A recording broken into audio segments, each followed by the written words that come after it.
มาอยู่คราวนี้แล้วมันเป็นคนอายุเป็นที่ด้วยคราวนี้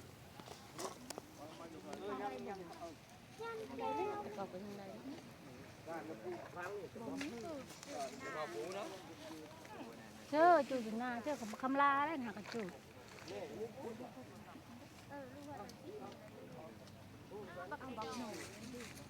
ลูลาเรา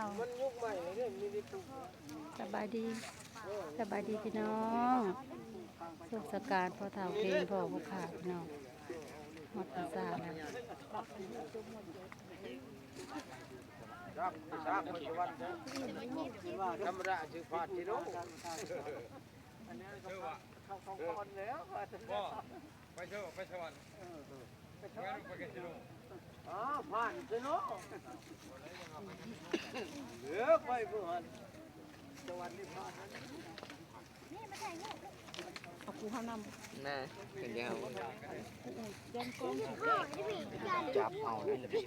เลยเป็นน้ำมาเดี๋ยวเป็นน้ำใส่กล้องเดี๋ยวเราลืมเป็นน้ำมาเดี๋ยวแนวมันดิแนวยังมีอยู่ก็มีอยู่ไปย่อได้ไปย่อได้ถ้าย่อนี่เด้ออยู่แล้วลูลาอยู่ก็ได้เบิ่งลุงอยู่แล้วลูลาอยู่โลแม่ก็ตักแม่ก็กระบะนี่ก็มีคาพี่นั่นโชคกับตัวแบงอยู่นะผู้ดีอะไรโชคตัวแบงเดลูลาค่ะโด7 มือแล้วแห่งได้บุญแห่งได้นั่นกินแลเฮาได้อยู่แม่เขาจับตาเด้อเด้อทำไปจับไปลูกไปทำไปชมลูกทำไปจับทำไปเด้อเอ้ยทำไปจับจับ เฮ้ยอย่าพ่อเฮาเด้อย่าพ่อนะอย่าพ่อเอาจับเด้ เด้เฮ้ยอย่าพ่อจับนำเด้อะไรสู้ไปสู้กันได้เฮ้ยจับบ่จับบ่จับลุงเอ้ยเอามือเตะเอามือเตะเด้อมันจึงโคเอามือเตะลุงเอ้ยยังสิไปห้ามผู้นี้จ่ายอย่าล้มเด้อแม่ลูกไปเตะจุ่มปูนะลูกเอ้ยไปส่งปูเด้อจับลงเด้อความเท่นี่ก็ต้องห้าวเกะเนาะฮะได้เนาะเพิ่นเกะน้ำมะพร้าวแม่เคยเลยแล้วน้ำมะพร้าวน้ำจึงมีว่าบ่เขาสิมีบอกกันบ่โยกเป็นโยกแล้วก็น้ำกินนี่เป็นกระบวนหนึ่งก็ได้เลยหันน้ำกิมีก็ชุ่มมีดะโบดแล้วไป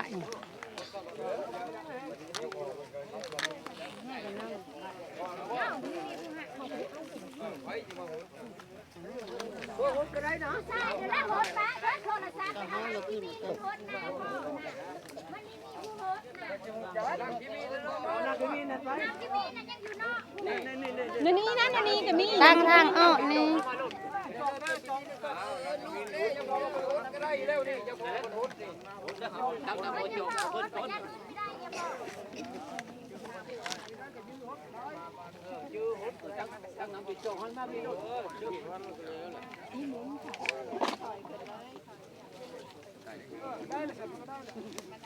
ยื้อเฉยก็โหดตึงมัน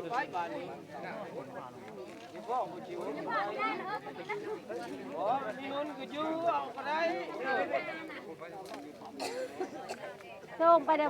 นี่หน้าเอ้ยส้มไปเด้อจับไปเด้อจับไปหลังหน้าหลังตาเด้อถ้าไปเกิดบนยุบบนห้าง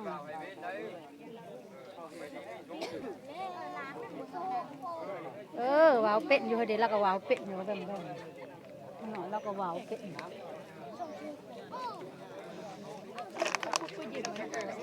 บ้างได้ก็แก้วเตะละไอ้เนี่ย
บ้านเลย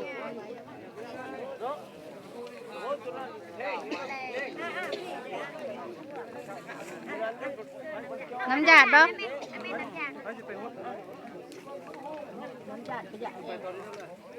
เอาพูดแล้วแต่นอกแล้ว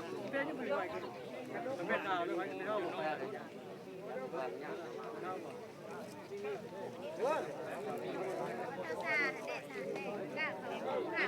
บ่แม่อีเพ่นแล้วบ่แม่อีเพ่นแล้วมันพาวคู่นางวิมีนน่ะ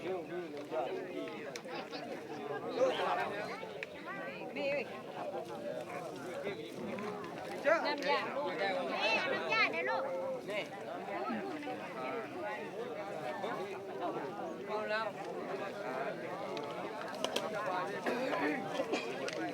น่ายิงปึ้งน่ะวะมีเงินนามีเงินนายิงปึ้ง มันจะพายไปมันจะพายไป